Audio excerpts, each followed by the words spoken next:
passion for glass. I've loved glass since I was a child, and I used to pick it up off the beach, all the different, where we lived in New Zealand, or our holiday house. There was an old farmhouse in the bay, and they used to, back in the last century, or it was a century before now, throw their old bottles off the end of the jetty, which was a stone jetty. So of course they all broke up, and there were all these beautiful washed bits of sea glass all over the beach. So I used to collect them, and I had boxes and boxes under my bed. And I used to try and heat them up and melt them, and with Dad's Primus burners, and just wasted its gas, nothing ever happened.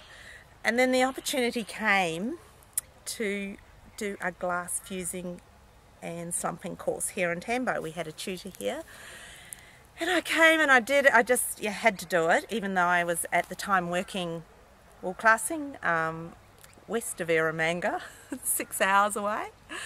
So I came home for the weekend and did it, and I was so tired. The Saturday night my cutting was not going well, everything was breaking wrong and things, and I went home, just walked out, went home, came back the next day after dreaming about glass all night and dreaming up designs, and just did boom, boom, boom, boom, boom, made a couple of things, and then I left again, and the tutor thought I'd never touch it again. And it's funny that I'm the one now from that first group who's doing it primarily, who's doing the most work with it. I make things like this all the time. It's all about the colour and the seeing through it and the images. People started, I did another 2 courses with the first tutor and a course with another tutor we had, and then people started asking me to take a course, and I'm going, oh gosh, that's a bit scary. I didn't feel very confident, but in the end I put in for the funding and was successful.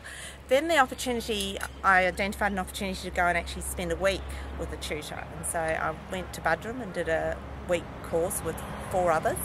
Fantastic. 4 others from everywhere around, not from Tambo. And it was fantastic. Then I felt confident enough I'd prepared myself, wrote my notes and everything, to deliver a course. And I had 7 students. There were meant to be 8, and it wasn't till Sunday I realised one of them hadn't turned up when I was ordering the lunch. I don't know how I missed her on the Saturday, but I did. But it was all good. 7 was fine, 7 was plenty. But it was good. I enjoyed the course, so I felt if I was enjoying it, they enjoyed it, and they did. What the students made was fantastic. It was great. I really enjoyed it, and they enjoyed it, and I'm now going to deliver another one. I keep making stuff myself to sell and finding new outlets to sell it and putting it in competitions and exhibitions.